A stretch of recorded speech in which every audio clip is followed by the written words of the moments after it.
Welcome everybody. My name is Roger Berkowitz, and I'm the founder and academic director here at the Hannah Arendt Center at Bard College. Welcome to the virtual reading group, coronavirus edition. We are making our way through the beginning of a unique book, Essays and Understanding. It's a posthumously published book of essays edited by Jerome Cohn, whose work editing and writing about Arendt is something we all are very grateful for.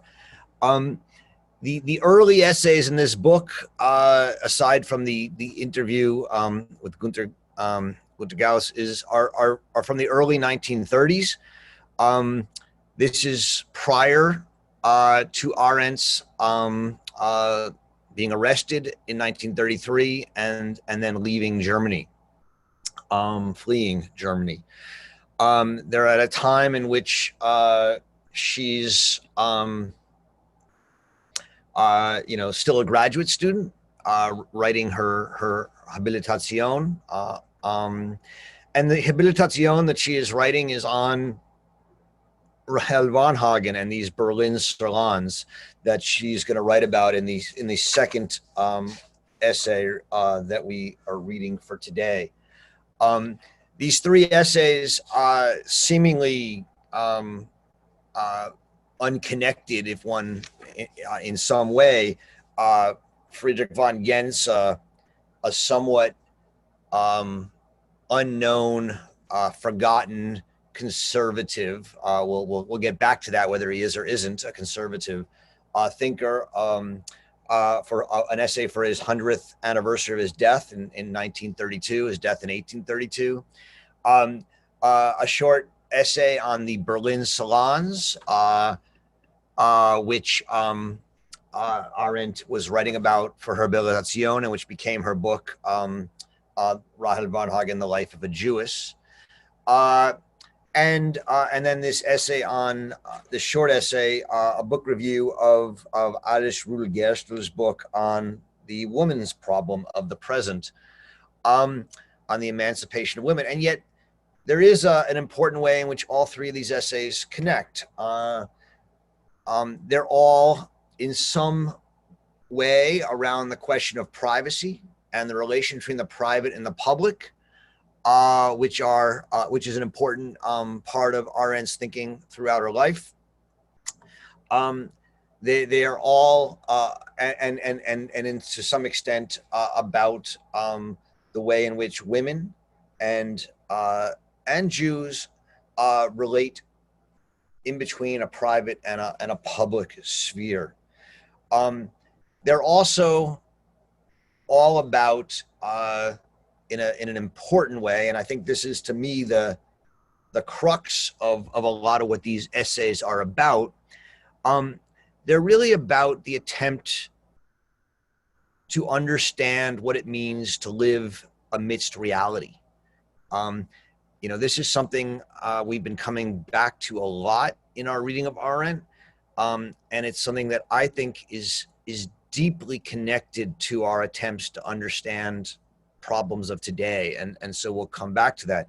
But they're about what does it mean to live in the real world and not escape into a fantasy world, not escape into an ideology or a romantic ideal. And so we're gonna talk a little bit about romanticism and what that means for Arendt in these three essays.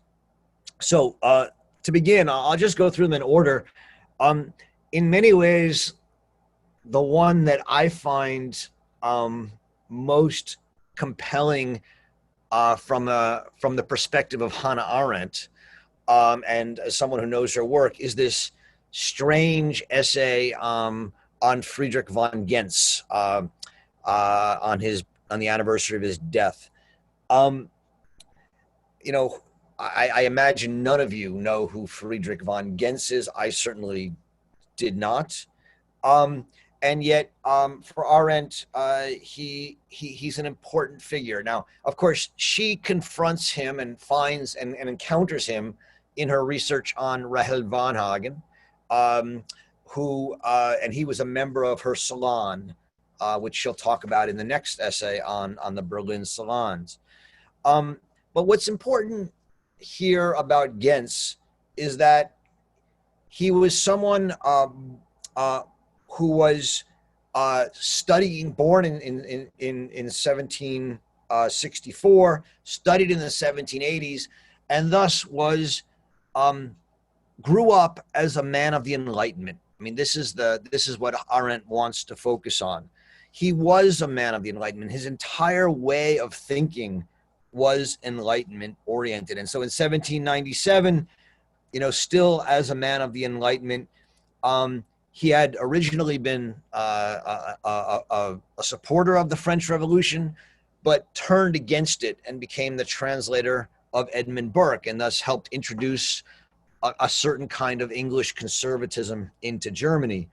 But he was still a man of the Enlightenment enough that he called for the freedom of the press and the citizen's right to exercise any trade he chose. And this actually led him to have to flee Prussia amidst a conservative upsurge. So how does he become identified with the conservatives? And I want to say she wants to resist identifying him with the conservatives. He flees to Austria from Germany, and he becomes part of what at that time is the cabinet system of governments led by Metternich in Austria and the Austro-Hungarian Empire. And the point that Arendt wants to focus on is that he became a spokesman for the status quo, right? Now, that's going to be different from conservatism in an important way. He then became an opponent of the freedom of the press and many things for which he had argued for just 10 years earlier. So why did this happen, and why is it interesting for Arendt? For her, what really is fascinating about von Gentz, is that he fought for a stable system. He fought against liberalism, against the Enlightenment, because what he saw in liberalism was anarchy and the end of a moral and political world order, namely the balance of power in the 19th century that was kept by the different states. And he was worried that liberalism would undo that order, which it turned out to do, and destroy the stability of that world that he found important. He also, but she says, wasn't a conservative. He wasn't someone who believed strongly in a kind of, feudal order or a rootedness. His embrace of the status quo was not because he per se loved the status quo. It was because, as she says, not for its own sake, but because it was necessary to maintain balance. This is on page 52. And here's where we get to what I consider to be the main theme of this work, and one of the major themes in all of Arendt's work in the 40 years following this essay. She writes on page 52, he tried to perpetuate the status quo, to suspend the course of history in order to create a stable system in which tradition and reason would exist in equilibrium, right? Tradition and reason would exist in equilibrium. And so we have to understand that for her, tradition and reason are opposites. Reason is what undermines tradition. Reason, her famous quote, there are no dangerous thoughts. Thinking itself is dangerous. The point is that thinking, here another word for reason, undermines all systems, all stabilities, all traditions, and by undermining them, threatens the world as it exists. And so she continues, when he gave up his life as a freelance writer to achieve specific goals in the service of a specific state, He threw in his lot with reality. With reality. He became a partisan for reality, for the world as it is, the status quo. And he thus was against the Enlightenment and the triumph of philosophy over history.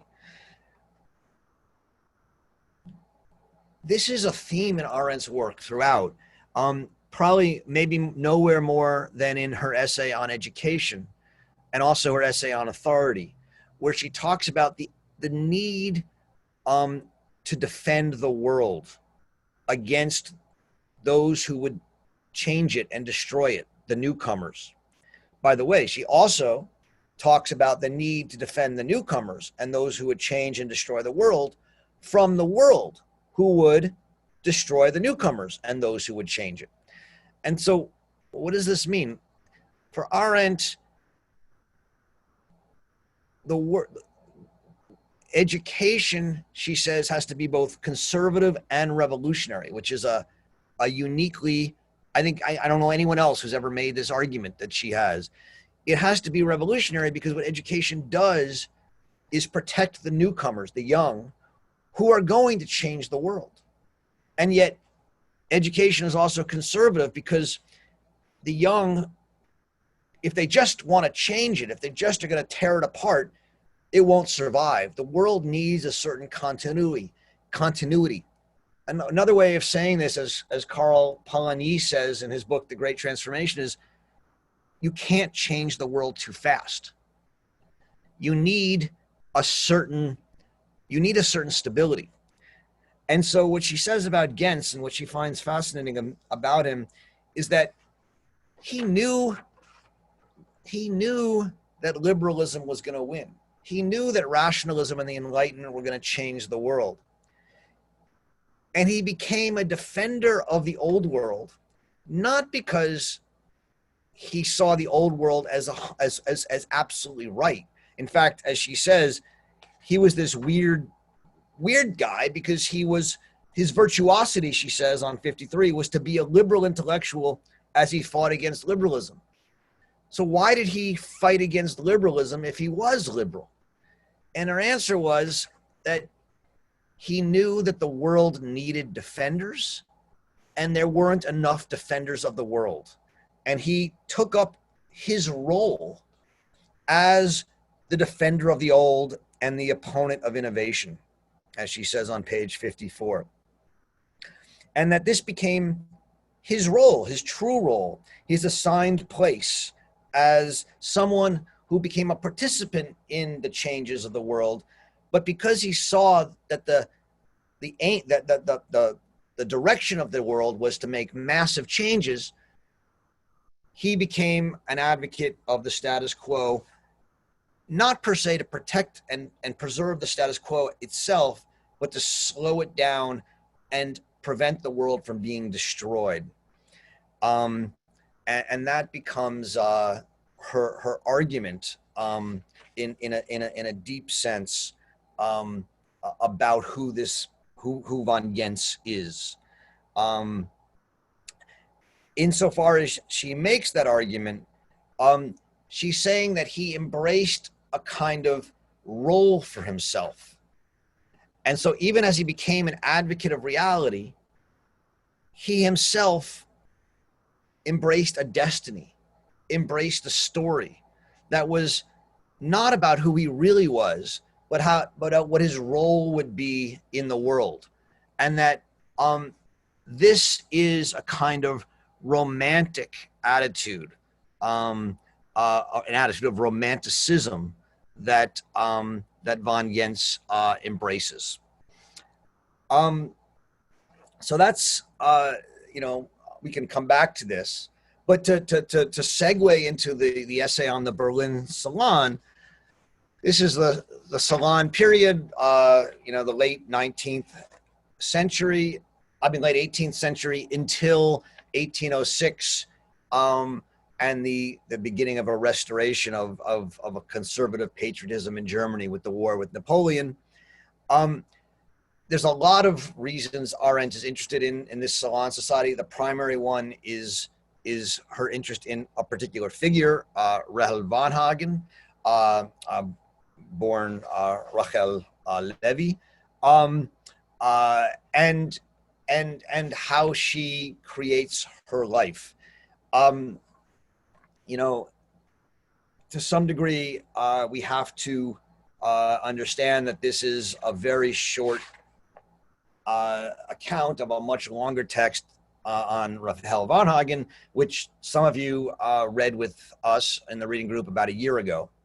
You know, I point you to page 61, where she's talking about these groups. And what were these groups? These groups were a kind of salon figures, and because they were salons at this particular time, where Jews were still discriminated against, but were beginning to assimilate into German society, there was a way in which Jewish women, especially, could become centers of these salon life. Why?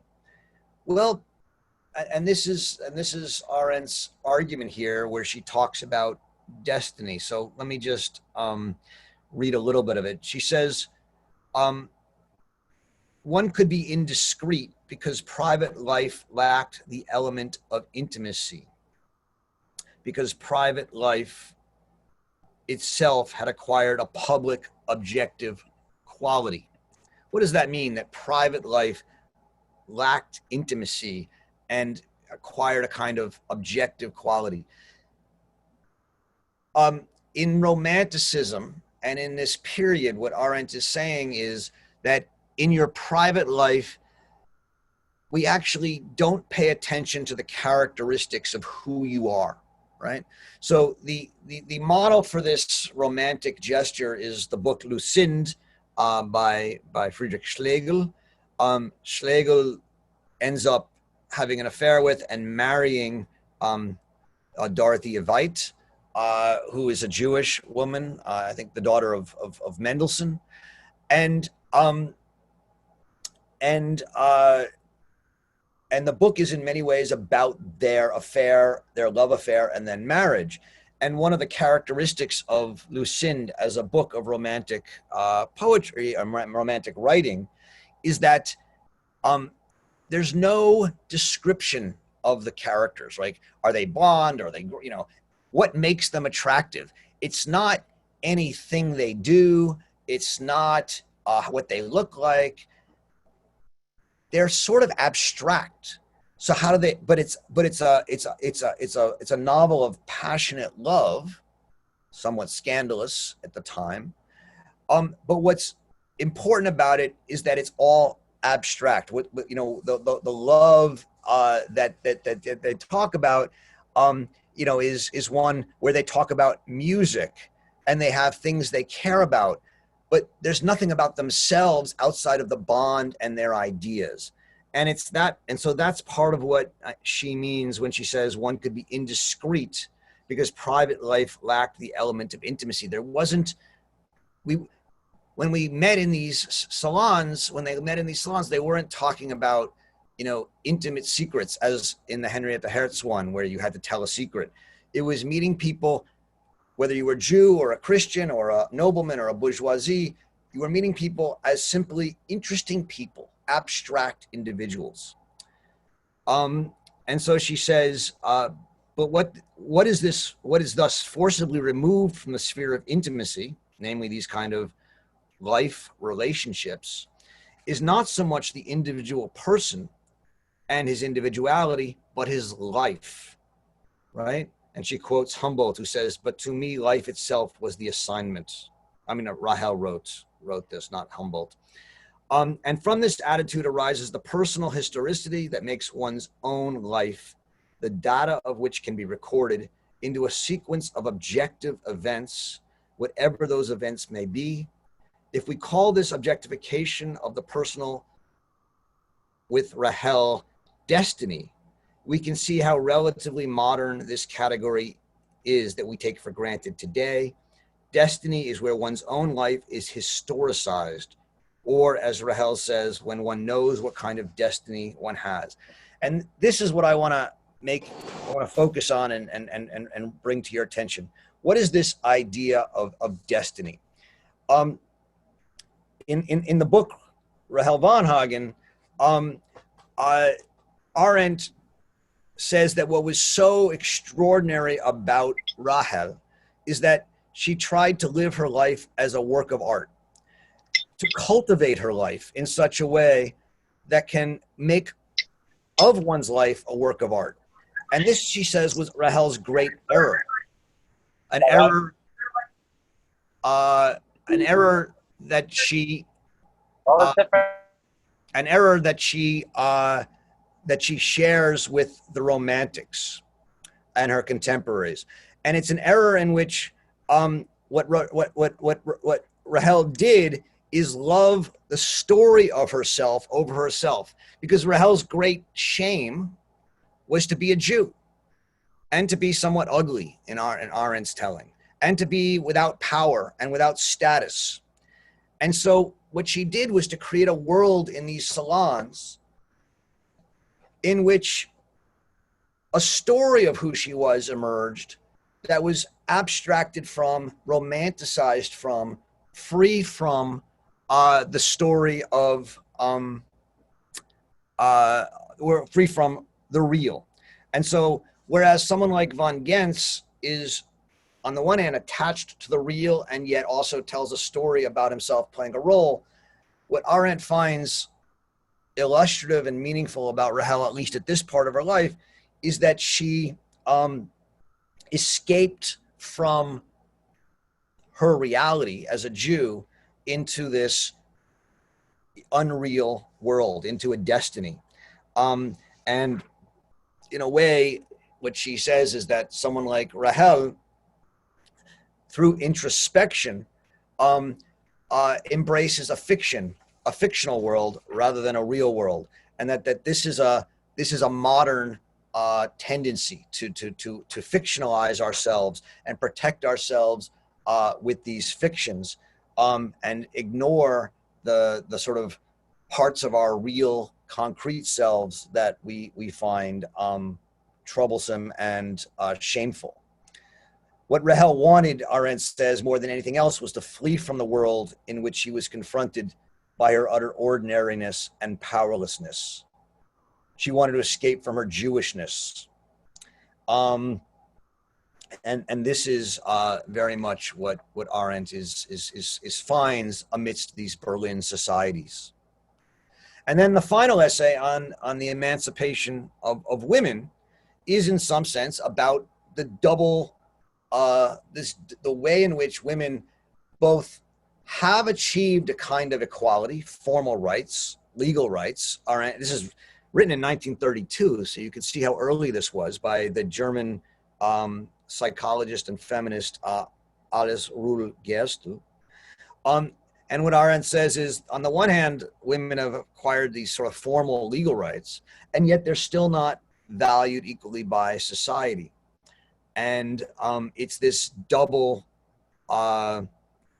complication that, in a sense, is the fate that women are confronted with.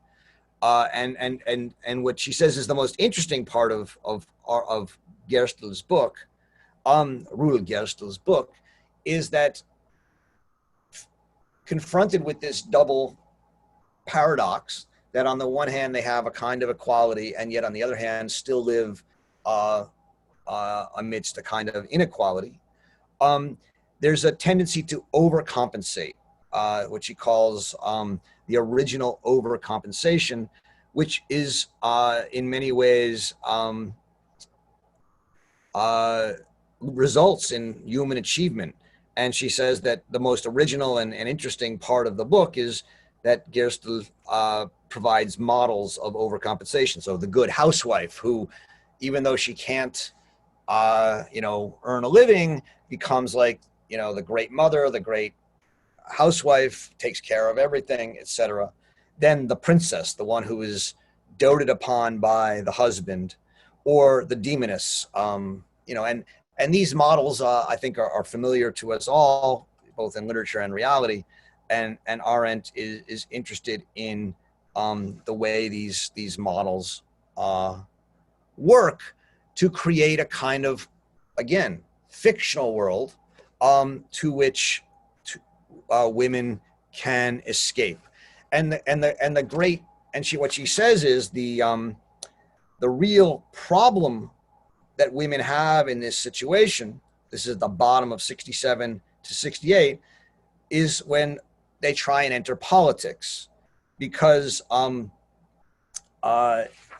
when women try and enter politics as women, that doesn't work, she says, because there's not a real thing called a woman. I mean, it's fascinating. We're having this debate right now with J.K. Rowling and others over what is a woman. But what Arendt is saying here is that, there's proletarian women, there's aristocratic women, there's bourgeois women, and that there's nothing, she says here, politically, that could unite women as a political party, and that's partly because women are not just individual women. She says they're caught up in a family and a social unit, and they can be and that they have other aspects of their lives besides just being a woman, and that not seeing this is her critique of the emancipation movement, that she says puts too much political emphasis on being a woman at the expense of the other aspects of how women lead their lives. So, an attempt, if we, these are three different essays, we can talk about each one individually, but I think what you see is that already in 1932, before she's really at all published, I mean, the only book she's published at this point is her dissertation on St. Augustine, Love in St. Augustine.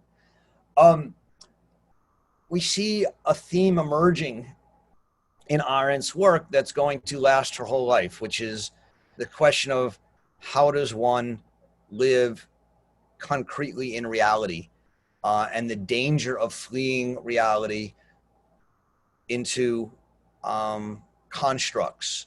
Of course, her book, The Origins of Totalitarianism, is going to be all about that, insofar as her argument is that totalitarianism is an ideological, a coherent lie that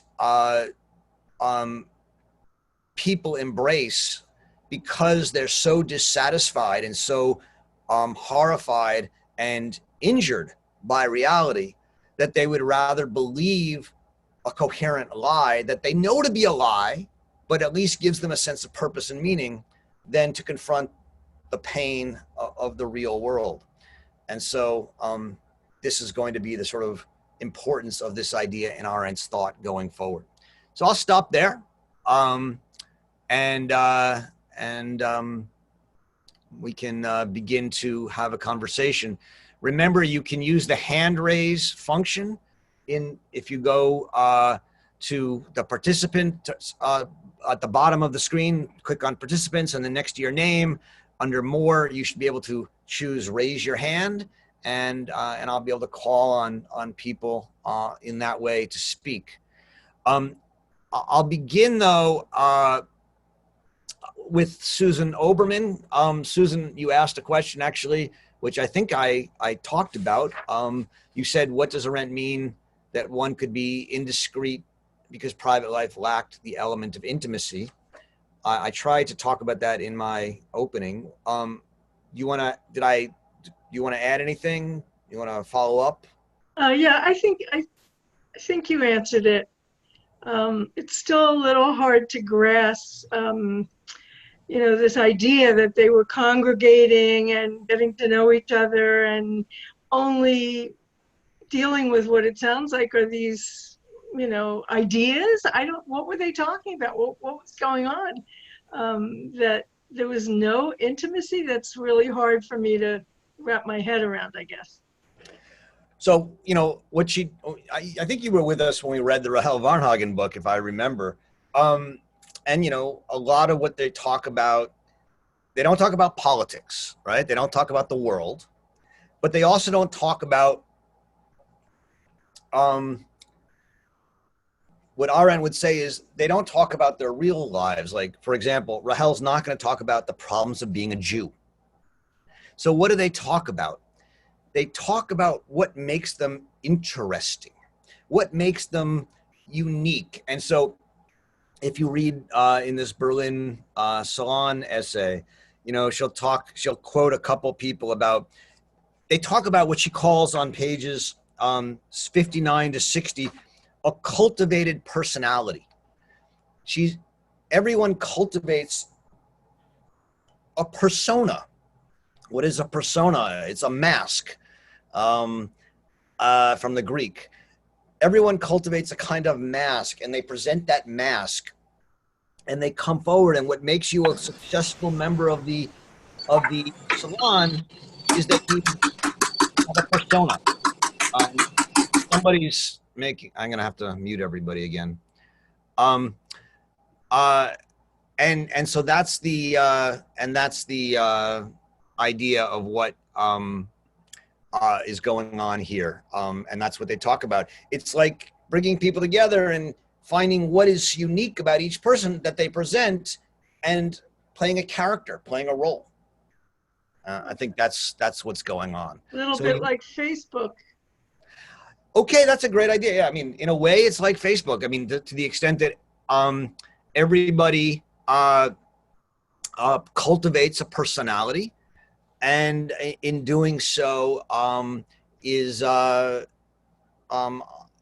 to, you know, come forward as a kind of fictional character. And I think that's a good point. I mean, I hadn't thought of it that way, but yes, Facebook is a kind of romantic view in the sense that Arendt is talking about here, and thus a kind of escape from reality. Great. I see a lot of hands popping up. So Tara, you're up next. Yeah, I mean, my question was about this idea of the cultivation of personality, so it follows well in that I found her discussion of that that she sees it as very liberating, right? That what made the Rahel Salon so interesting, right, was that it didn't become restricted to social class or rank or you know, ethnicity, but that it did just depend on wording. And I remember that she really develops this in Origins of Totalitarianism when she talks about like what she calls the social emancipation of the Jews. And she seems incredibly interested and invested in this idea of the liberation from the class unit and the ability of the individual. So I feel like there's a very positive, liberating quality to it in her writing. And then it leads me to this question: is the salon, so the salon, is it public or private? It's kind of like this quasi public space. Right. No, that's a great point, Tara. So thank you. And so what I'll say is this: there was a kind of liberation in the salon. Jews could, you know, there was this 15-year period that ended in 1806 where Jews could interact and be important in some way. And yet, and this goes back to the feminism essay, the Emancipation of Women's essay, right? What was the limit? The limit was politics. If, as a Jew, you find your emancipation in a kind of romantic, cultivated persona that erases your Jewishness, what you can't actually do is create a Jewish politics. You can't actually work to increase or better the lot of Jews because the whole premise of your cultivated personality is that it's abstract and cut off. And so, you know, one of the things she says in the Rahel Varnhagen book is that thinking is deeply dangerous, right? She says that Rahel had a mania for thinking that was destructive. Now that's such a strange way to put it for someone like Hannah Arendt, who we usually think of as the writer or thinker who really values and respects thinking. But Arendt valued thinking insofar as thinking allowed us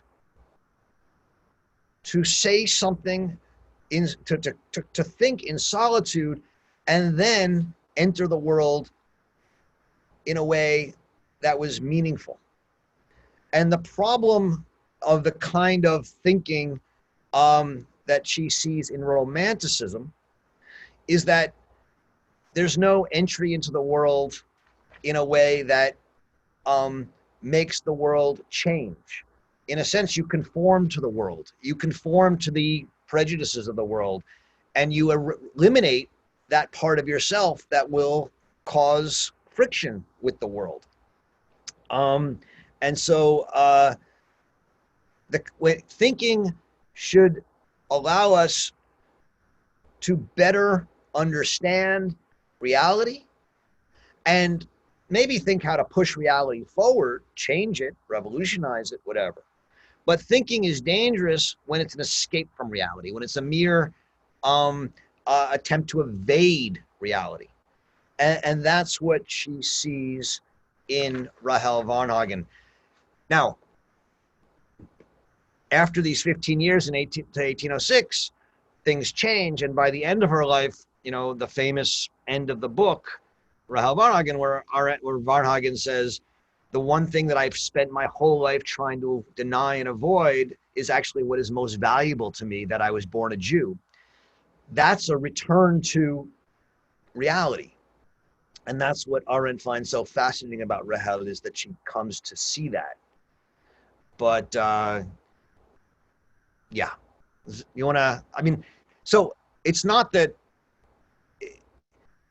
there's no liberation. And I think here's a, you know, we have to start thinking about what kind of liberation does one find in this. It's a kind of social liberation. It's a kind of personal liberation, but it's one based on an erasure of a huge part of the real self that defines who you are. Thank you. Yep. Let me see here. Benjamin, I think I've unmuted you. Benjamin, you have a question? Yeah, can you hear? I can hear you, sort of. Speak up. Okay, actually, is this better?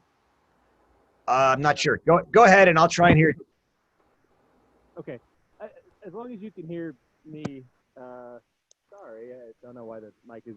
Can you make out what I'm saying? That's better. Yes. Okay, so I was really interested in the idea of a sort of a created reality, a created persona, as you would see in the salons, and I wonder if we couldn't connect that maybe a little to the idea of sort of the dual protections, like the liberation, but also the fear of that, relating a bit to how she thinks of education for children. The idea that, you know, there's like a reality which imposes itself, and it's something that you sort of have to accept and live within. But then in the salons, and you know, as we were saying, like today on the internet for sure, you can kind of create your own reality and create your own origins, which is very freeing, but then also there's a sense in which it's extremely dangerous. And maybe also just sort of like tying that a bit into to like the origins of totalitarianism, or things you see today where when people have the ability to sort of create a reality and live within it, a lie in that sense,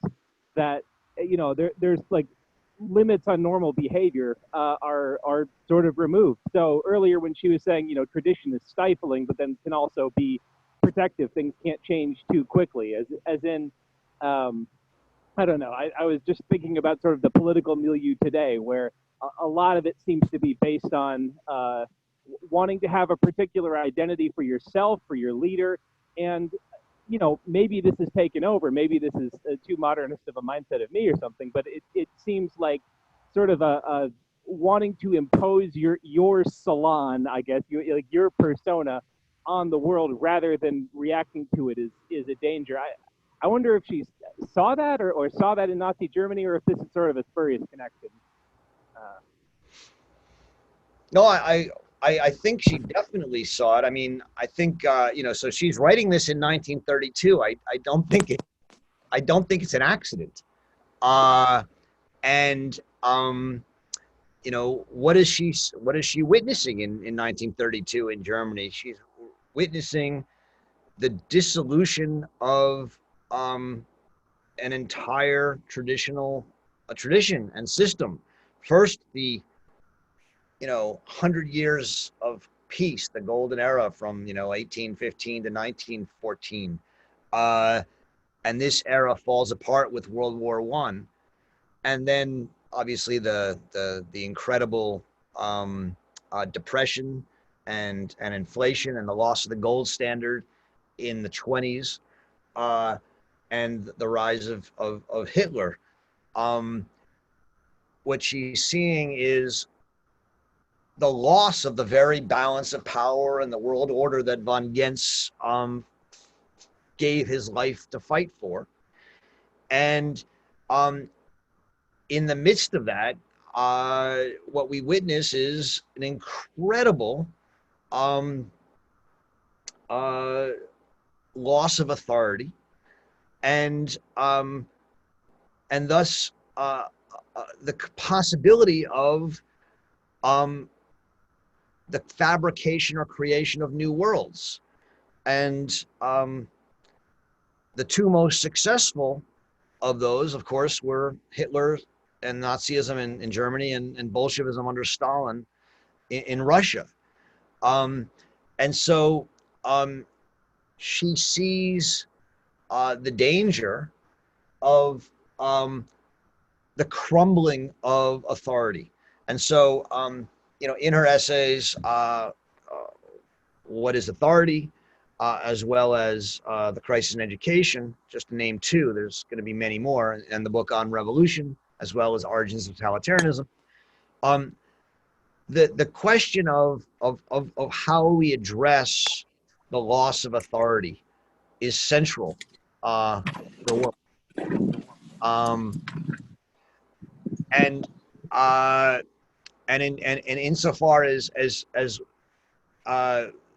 she no longer thinks that political authority can be reestablished in an age of enlightenment where everyone has their own opinion, what she comes to think is, even though you can't establish political authority, although maybe at moments you can, and she thinks the American Revolution and the Constitution is one successful way in which authority was reestablished in the modern world. At the very least, still, you have to teach people through education a respect for and a love of the world as it is, the old world, the current world. Not because that world is good, and not because we should stay with it and not change it, but because you can't change it too fast. There has to be some commitment to what's good in the world. And, you're seeing this debate play out right now around, the revolutionary movement for civil rights going on. To what extent do we tear down our history, and to what extent do we preserve it? It's not, I think to preserve it from an Arendtian point of view doesn't mean to say it's right or it's good. And it doesn't mean we shouldn't sometimes tear it down, because sometimes you have to tear it down. But it's to recognize that you can't just destroy the old world. You have to, in some sense, also find what's good in it so that you can let the new world birth from out of it like a bud in a flower. And that's where she's coming from. I had to mute you, Benjamin, because of some sounds, but is that helpful? Sorry about that. No, that was extremely helpful.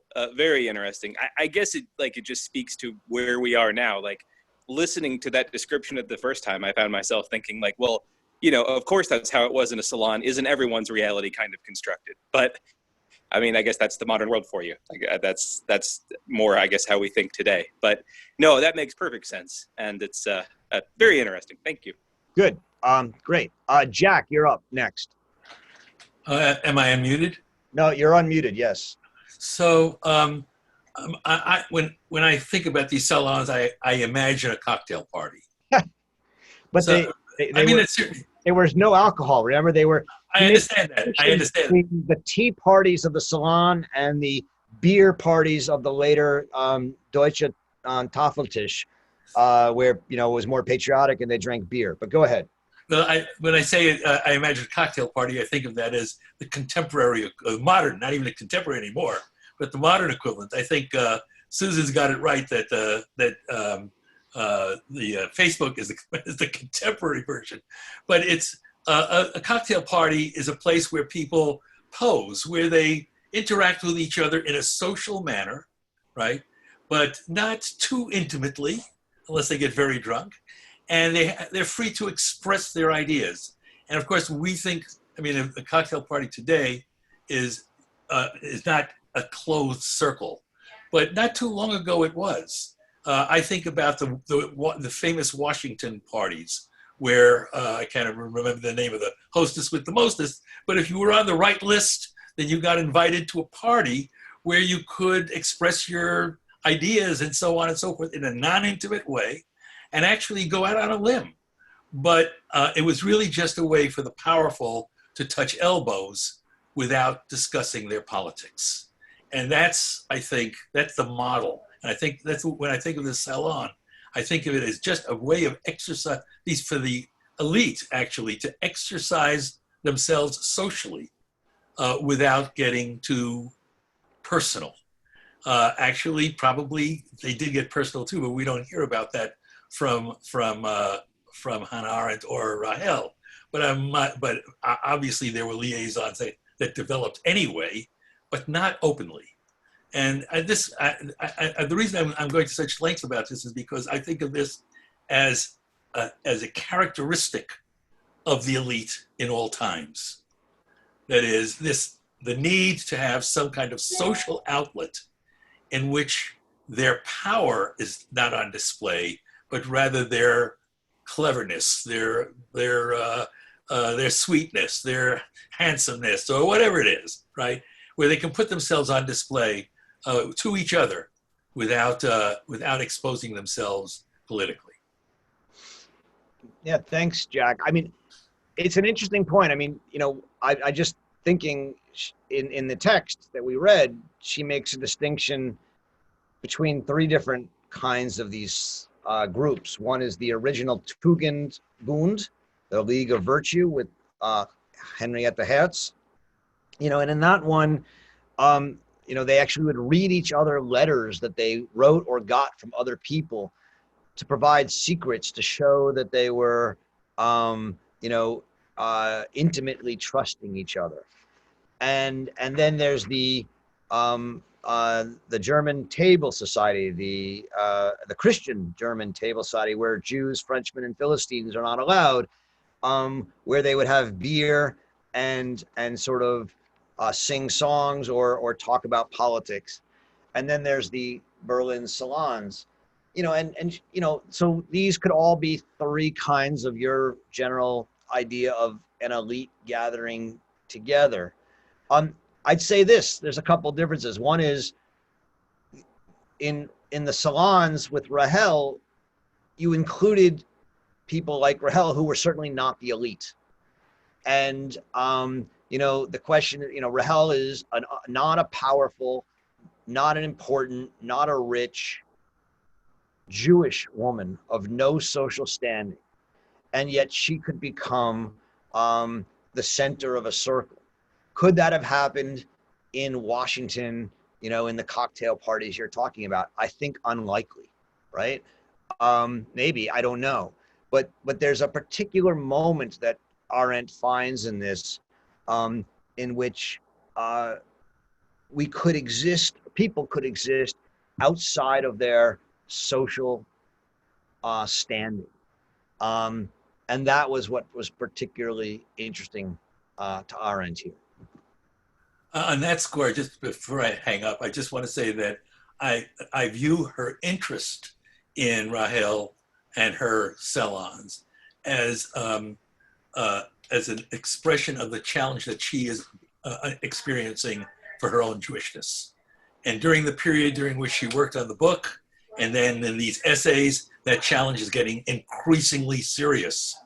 And I always think about her as the way she described Rahel as trying to escape her Jewishness, that is, in her earlier years, and then coming to a moment where it was totally inescapable, and which happened from the outside.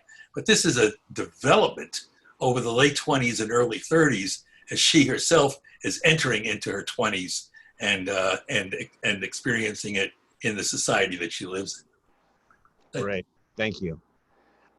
I just messed up. Margaret, somehow you had your hand up and I clicked the wrong button and lowered your hand. You were next in line. Can you re-raise your hand? There you go. You need me to raise my hand again? I unmuted. No, good. No, you're all good. I was thinking a lot while reading each of these three bits for today about the concept of pariah that she wrote about in Rahel Varnhagen, and how what each of these three have in common is, they're focused on pariahs, basically, whether it's Gentz not fitting into nice mainstream categories, be it his, claimed denounced androgyny, be it his shifting views or allegiances, and then, whether it's Judaism talking about Varnhagen, whether it's women talking about the book review, and that when she talks in the book review about those categories and how interesting they are, it struck me that it makes sense, because what comes out in Rahel Varnhagen is that there's really no point trying to deny one's pariahness, and that in order to go into the public world I can't think of a word, but in a real way, one has to be who one is and then go into the public world. I think of interviews with her where she's asked about, being Jewish or being a woman, and it's just, well, yeah, that's who I am.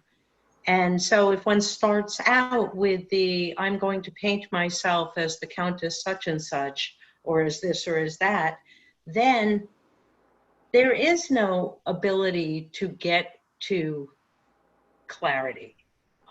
It's like to use another metaphor for something else we read, it's like trying to create false banisters. Yep. And can can a woman's movement that's only about women, or a youth movement that claims to be only about youth, exist? Well, partly, okay, there's been, 100 years of writing since then on both those and many nuances. But partly it would be that one would have to claim what that was and do it in something other than our own contemporary, I am only my identity kind of way, in order to even leave it behind, in order to go into a public space. Yeah. So to me, looking at those, the three pieces look like very much of a piece. I don't know if that makes sense. I think very much so. And I think that's just, from an Arendt point of view or scholarship point of view, which is not always how I always look at it, but to see these themes so present in her work in 1932. And by the way, even in what we read, for last week on philosophy and sociology, again, this was a big part of her point, and on Augustine and Protestantism, this desire for worldliness. And one of the parts of Arendt that has become so pertinent today is her idea about truth and politics, and her claim that while you have your right to your own opinions, you don't have your right to your own facts. what is that? Can I just add one more thing, Yeah. just before I forget it? Yeah. That it seemed to me that, I mean, so much of what we've read in many of her writings is about the, the clear and present danger that if you don't have your own sense of reality or self, then you're more easily swept up into these movements or ideologies, whether it's Bolshevism, whether it's, the Nazis, whatever it may be, that, I'm trying to think of a way to say it that doesn't sound sort of very, preciously psychobabbly, but, that if you don't have a sense of self, then you can be caught up into a group that gives you one. Yeah. And so there's a real danger more than just, oh, my psychic well-being. No, I think you're putting it very well, Margaret. I think what Arendt is pointing to is a profound modern need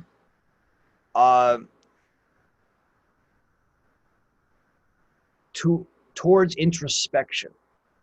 What is introspection, right? Thinking about ourselves. The whole rise of the modern novel, this is something she talks about a lot, is about the rise of a literary form where it's not about the gods or about, the world, but it's about a character and how they see themselves and how their self emerges and develops. And this introspection is a kind of thinking about oneself. And in a thinking about oneself, one tries to tell a coherent story about oneself, give oneself a destiny, to use the words we started with that are dropped in this particular essay that we're reading. And in doing so, the great danger is that one lies about oneself. One takes on a role like von Gentz does, or one ignores their Jewishness as Rahel Varnhagen does, or one tries to ignore their concreteness as both a woman, but also as a member of a family, and also as a proletariat or a bourgeoisie or whatever one is. And I think you're absolutely right. These kind of fictions can be incredibly powerful. As Tara was saying before, they can be liberating. And yet Arendt is deeply worried about the danger, the depolitization that they offer, and also the way they teach us in some way to be at home in fantasy. And it's that being at home in fantasy that is one of the ways that we pave the way for totalitarianism, because we begin to prefer fantasies that make us feel better about ourselves than reality. And thus we tie ourselves to those leaders who sell us a fantasy. The problem, of course, is that if a leader sells you a fantasy, at some point, that fantasy is going to fall apart. And the leader then has to somehow keep the fantasy alive. And there's only a few ways to do that. One is to double down on the fantasy and increase it. But another is to go and change the world so it fits the fantasy through terror and violence. And that's what Hitler and Stalin did so well. I mean, if you want to think of it in these terms, let's look at it on both sides, just so we do it on both sides. Someone like Donald Trump is selling a fantasy about coronavirus. Just use that one. At some point, the fantasy becomes hard to square with reality. And, the only way he can ensure the fantasy is in some way by lying and continuing to lie about it. But if that doesn't work, you're actually going to have to, you would have to invoke a kind of terror. And that, he doesn't have the power to do that. He's not yet, despite what some people want to say, he's not a totalitarian. He's not a fascist. in the sense that he doesn't control the means of violence to enforce his fantasy. And on the left, you have a kind of fantasy that, just take one example. Donald Trump is a fascist, right? And you can go around and say that, or Donald Trump colluded with Russia, right? Another fantasy, which has been disproven, at least it seems at this point, by the Mueller investigation and others. And yet, and they can't enforce their fantasy, but there are, lies, which is why we live in such an era of conspiracy theorists, because both sides don't want to deal with the complexity of reality. They want a clear reality, and so they create conspiracies to justify and make their reality comforting to them. Is that all right, Margaret? I guess I was thinking about, the example that really comes to mind for me is the expression alternative facts. Mm-hmm. And that has been utilized by quite a number of people, irrespective of allegiance to who first said it or anything like that. And somebody was telling me yesterday about a coworker who was writing up a survey, and the gist of it was, which of the below would you consider to be true facts? And she went back to her coworker and said, if they're true, they're facts. You don't get false facts. And yes, you can have logically valid arguments that aren't sound. That's a different thing. But as far as facts go, we've moved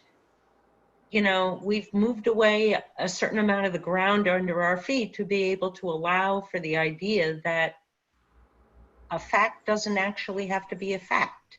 Yeah. We can call it true or a fact regardless. Part of the problem is that we've gotten very lazy about what a fact is, right? It is a fact that the earth is warming, right? Is it a fact that the earth is warming because of human activity? Well, that's a scientific hypothesis that a wide majority of scientists believe, but not all. When does it become a fact?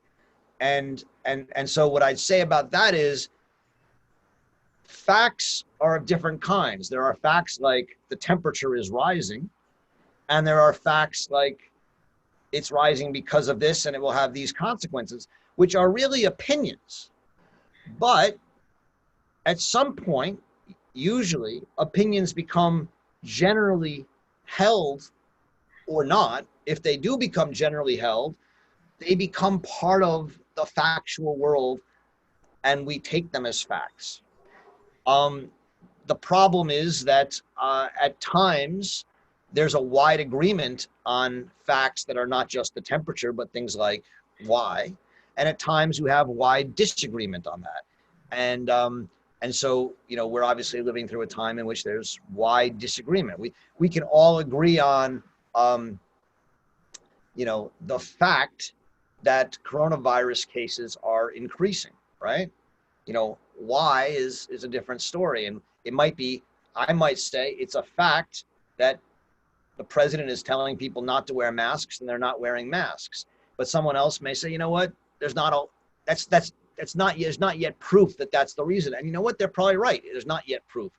So is that a fact? No, it's an opinion with support. And part of the problem is right now that everyone wants to assert that their opinions are true, that their opinions are facts. And then people push back, and we've now gotten to the point where people just don't, where there's true facts and fake facts.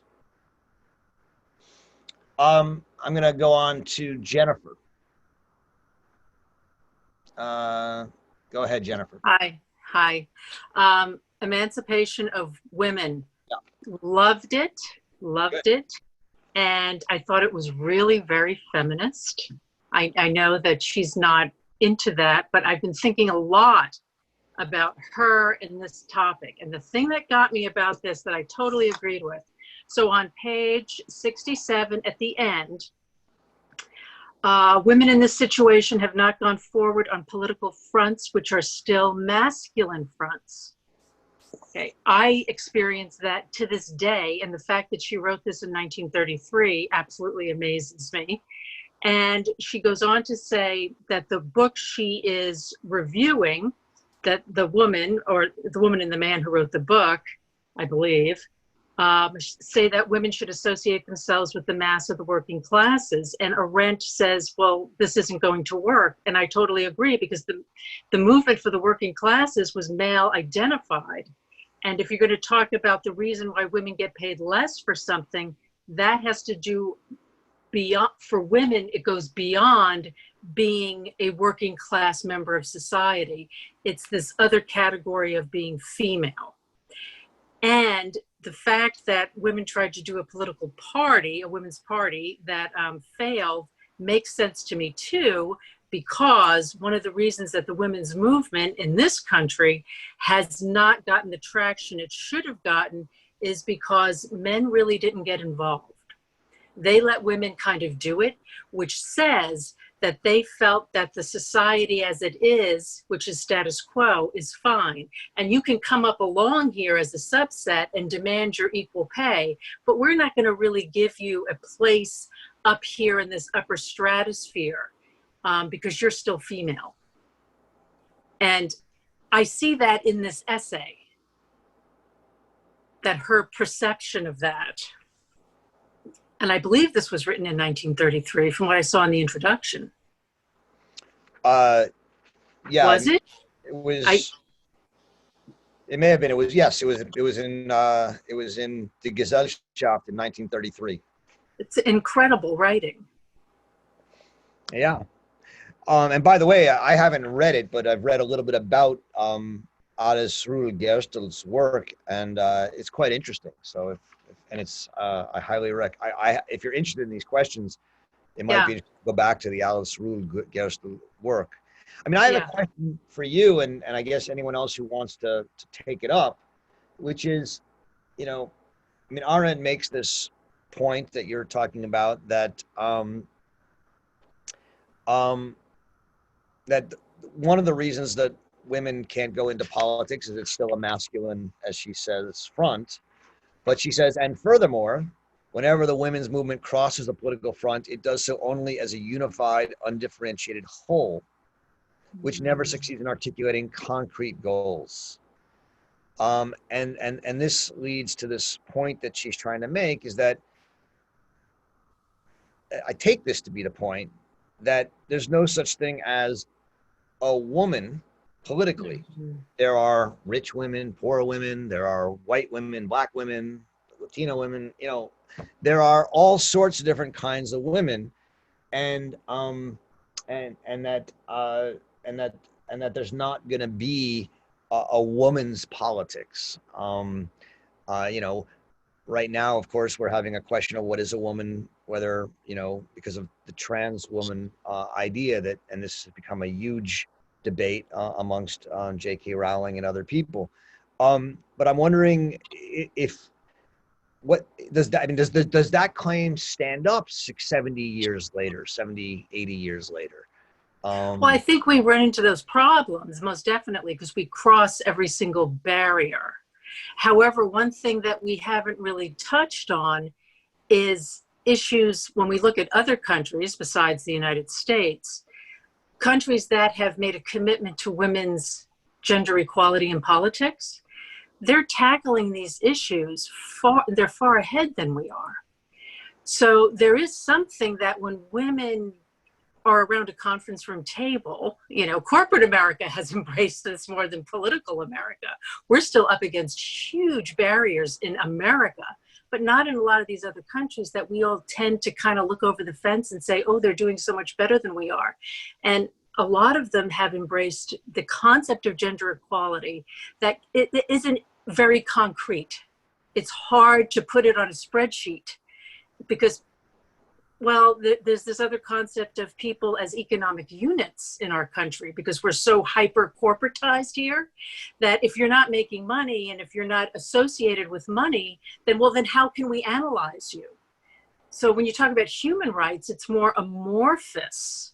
And when we put ourselves into a category of an economic unit, such as we were once called citizens, now we're called consumers and taxpayers. And that's part of, I think, the women's movement problem too. Great. I'll let you have the word there. I appreciate it. Nancy, you're up next. Nancy Felsen. I'm trying to unmute you. There you go. I did it. Okay. All right. This goes back to something. I'm wondering about, I'm just thinking about the structure of a salon and of the Berliner Salon in particular, and of who makes the rules as to who gets status and who gets in, and what's the relationship of this micro community to the larger community that it's a part of. And then I wanted to just sort of bring up and ask whether Hannah Arendt's devotion to the notion of friendship, which sort of permeates her life as far as I can tell from what we've read, whether that is a different kind of more authentic, less role-playing interaction than what you're getting within the salon. That's my question. That's a great question. As for the first part, I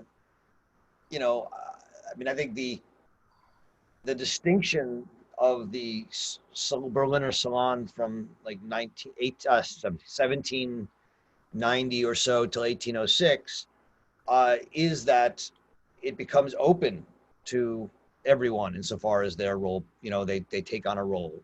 And that's what she finds so fascinating about it, both liberating and potentially dangerous in the ways we've talked about. Mm-hmm. After that, after 1806, it all falls apart. And, and suddenly you could no longer live without social status, right? As an imaginary romantic person. So she says on page 62, after the catastrophe of 1806, the intimate was once again separated from the public, and what of the intimate remained known became gossip. So you no longer had this separation now. And she says the possibility of living without social status as an imaginary romantic person, one to whom true gout, experience, savoir-faire, could be given, was lost. You could no longer do it. Mm-hmm. And that's what she found so interesting about those salons, is that they were open and liberated in that way. Your question about friendship, I think, is a great one. There are a lot of people more and more interested in this idea of friendship of Hannah Arendt's, and I think worth looking at.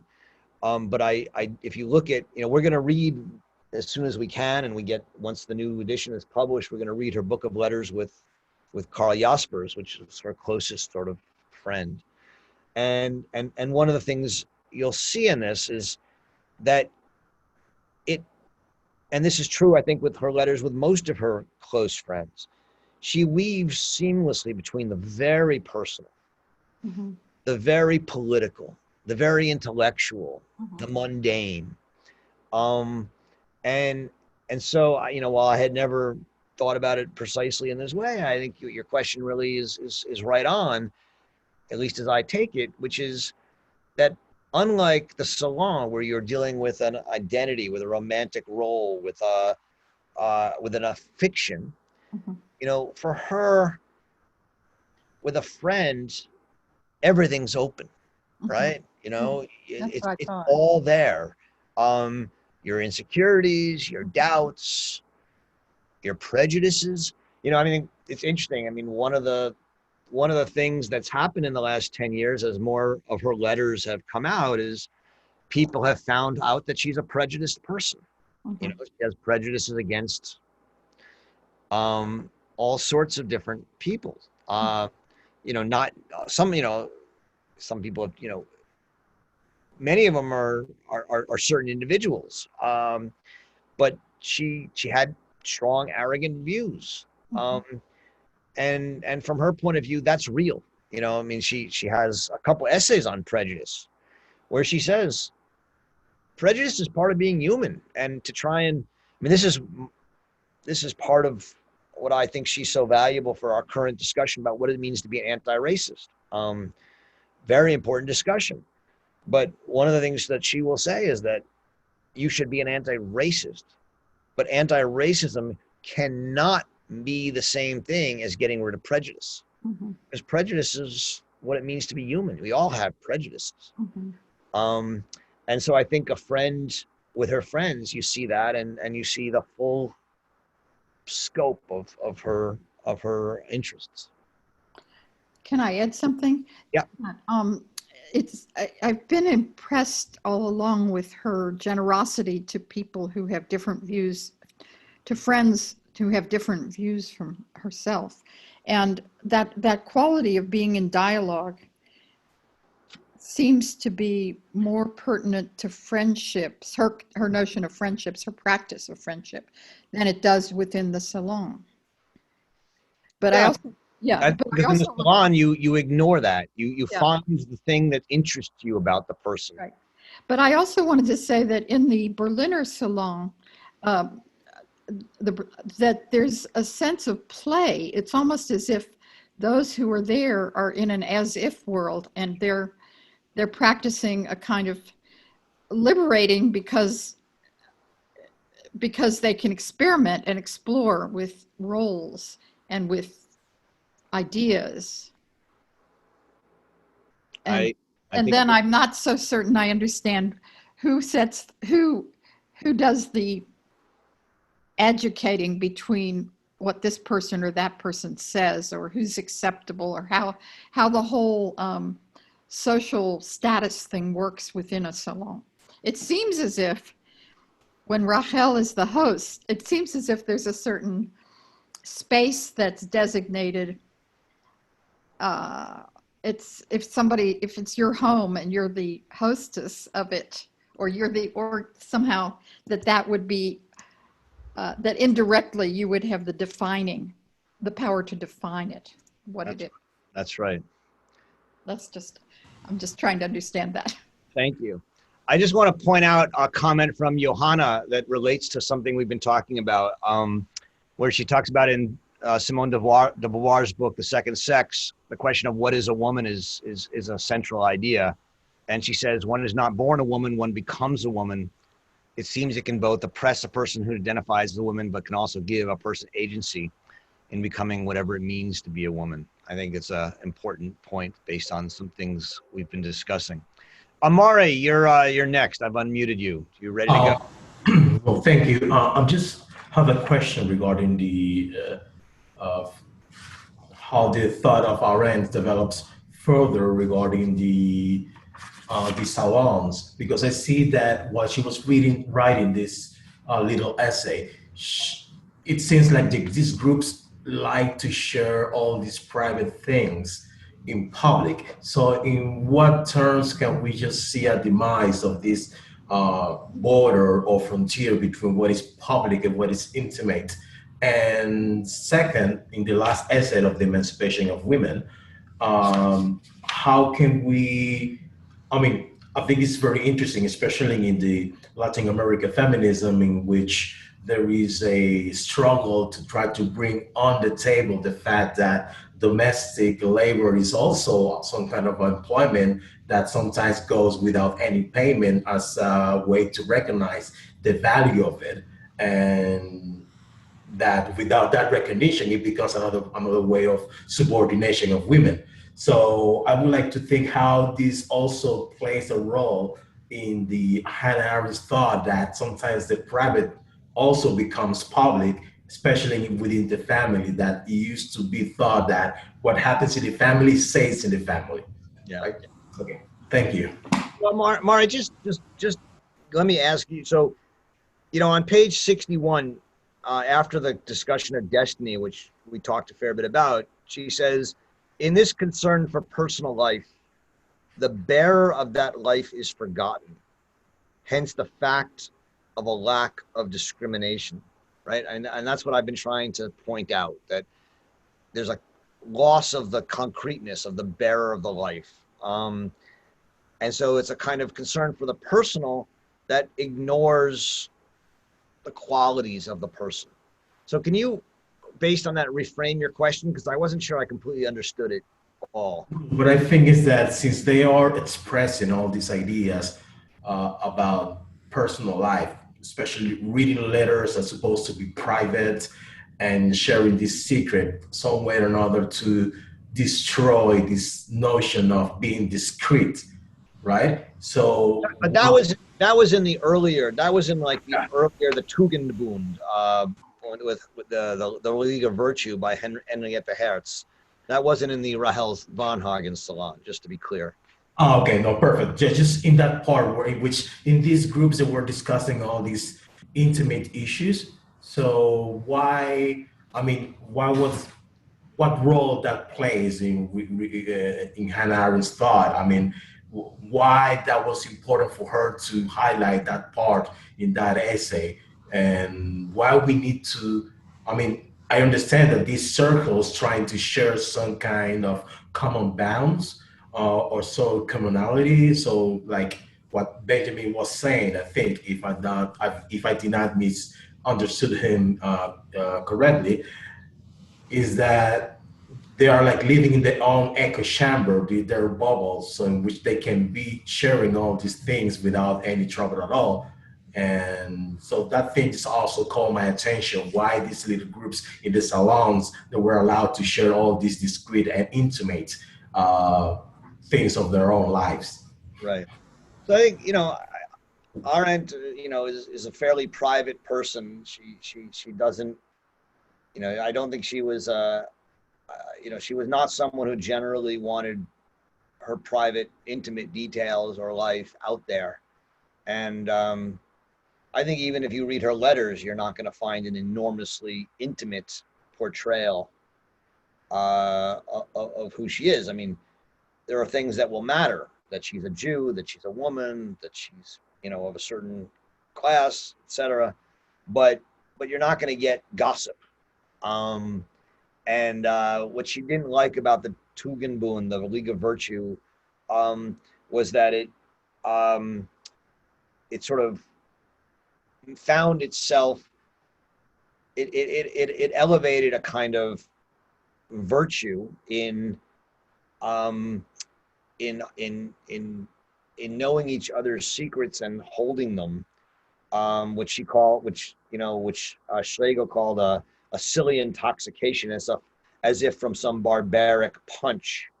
I think Arendt didn't think much of that, and I think is someone who deeply believes in the importance of the private sphere, and that the private sphere should be kept private.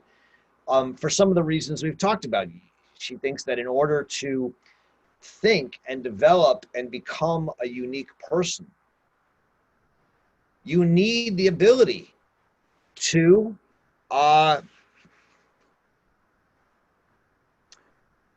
experiment and to fail.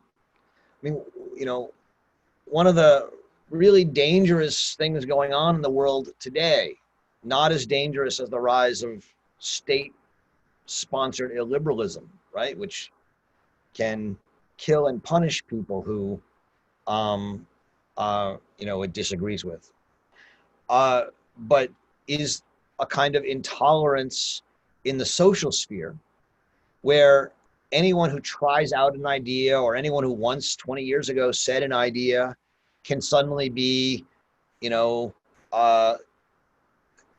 fired or canceled, or, I don't like to use the jargon, but can be attacked and ganged up on by a mob, for some one thought or one tweet or whatever it is that people say. I mean, and I think it's, while it's important and it's really amazing how we bring wide-ranging new voices into the public sphere, that's actually an essential part of the public sphere, to perspectivize the public sphere. The sort of desire to police that sphere in a kind of purity of virtue is quite dangerous, and so it's a violation of the basic right of privacy, which for Arendt is essential for the development of character, for the development of who you are. You can't have that without privacy. Great. Thank you. You're welcome. Nick, I'm going to unmute you. Nick, I don't know. Yeah. Is Nick there? Yeah, this is Nick. If you can hear me? Yeah, I guess there was a comment you made about that was very relevant to what's going on right now about facts versus truth versus alternative facts and so forth, and it brought back my thinking here because of late I've been reading pragmatist philosophy, particularly of Rorty and William James, and I find a lot of confluence between pragmatism and my interpretation of Hannah Arendt's work. For one thing, both embrace contingency, for instance, and more importantly, for the question that I have in mind, they also embrace the idea that you don't really have access to facts or truth. And I could be wrong about this regarding my interpretation of Hannah Arendt. That's why I bring it up for your correction. Because if I remember right, in reading the Mind, that book about life of the mind, she talks about appearances and perspectives. That all we have really is that anti-Platonist notion of that there is such a thing as truth. But all we really have is layer upon layer of appearances, and all we have is perspective and not truth. And that is very much in keeping with the pragmatist idea that you don't really have the denial of correspondence theory of truth, for instance, of facts. So what it is that truth is made up, and the criteria that we should have is not correspondence of truth, but rather a consequentialist idea of how effective this truth, this idea that we have, to what works. What works is in Rorty's idea something that brings about good.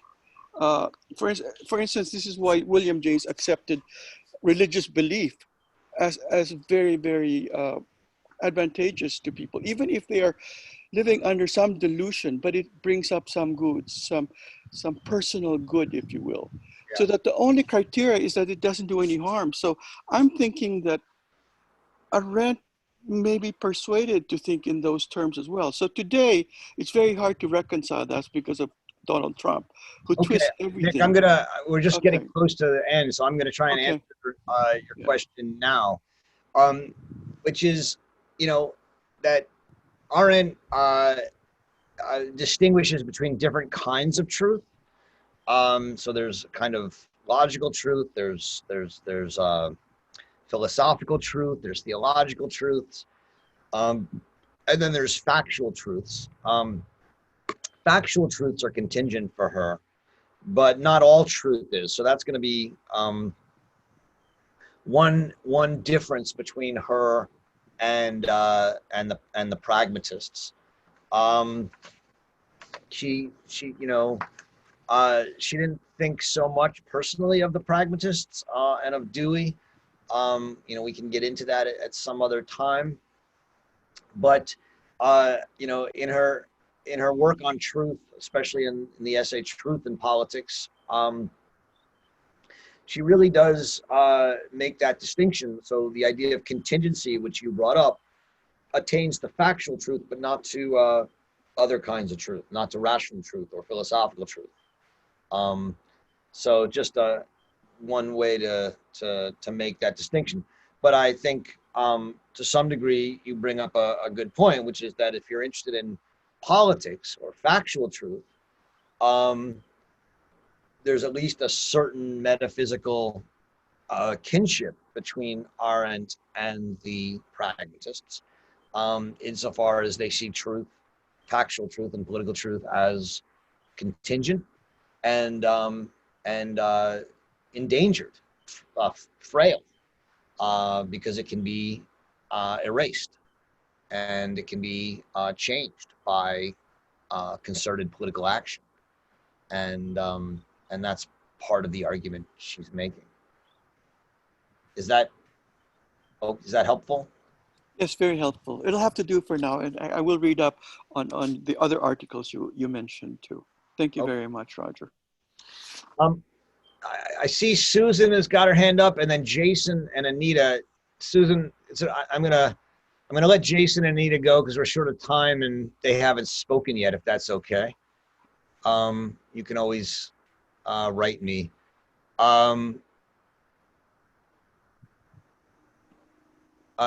Or Jason maybe lowered his hand. I don't know. Anita, do you want to ask a question? Yeah, I'll try and make it short. One of the things that struck me in the von Gentz article was where she says he kept being drawn back to the affairs of the world with the possibility of knowing what was going on. To take part in the world, though only in the form of knowledge, she sees as a very romantic ideal, but in the process, he sacrificed everything to knowledge. And what I found interesting is that knowledge in itself, she sees knowledge as limiting when it becomes all-encompassing. Could you say something about how she understands knowledge in relationship to understanding and comprehension, which she talks about in the Origins? Thanks.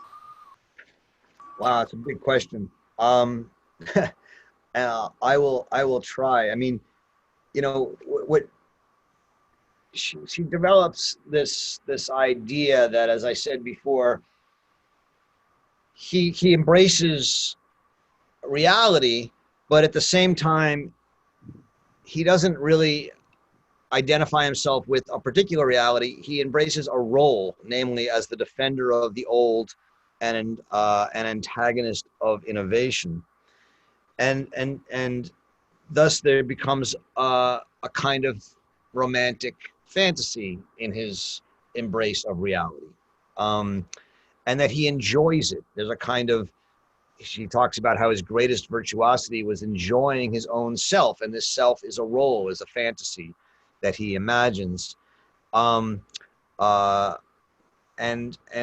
part of that is that he becomes, as he says, a participant in politics, and he knows everything. He wants to be on the inside, to know, you know, all the different secrets that are going on amongst the different debates and the cabinets of Europe. And he doesn't actually have a strong opinion about things, but he loves being in the know. And she says he sacrificed everything to this possibility of knowing what was going on. And thus he became indifferent to the destruction of everything he had sought to achieve in his political life.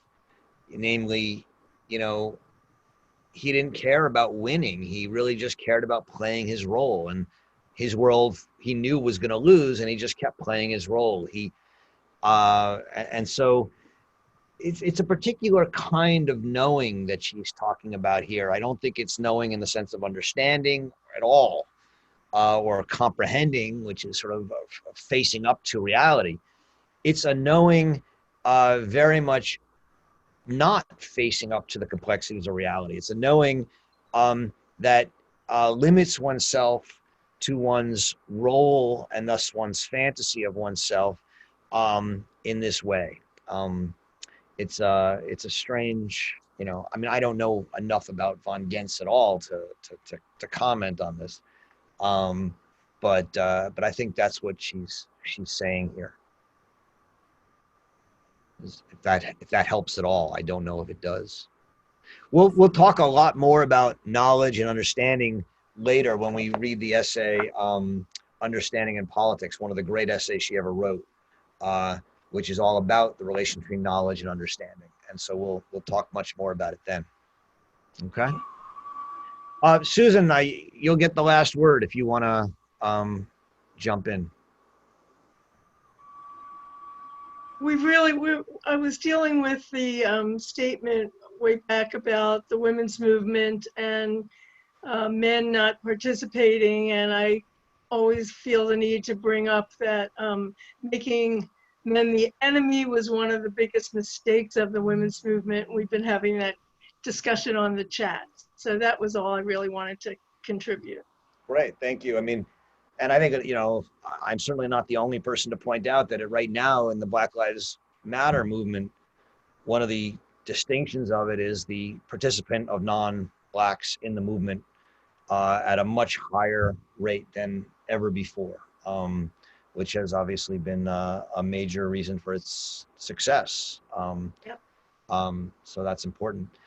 Well, thank you all. This was exciting. I mean, these, you know, I really want to commend you all for bearing with us on these somewhat unknown early essays of Hannah Arendt, which, you know, I would tell you that most Arendt scholars have never read. And yet, you know, they're fascinating, and I'm glad you're enjoying them and sticking with us. For next week, we're going to read two, actually, we're getting into the sort of more well-known essays. And the big break is the essays going forward are after 1944.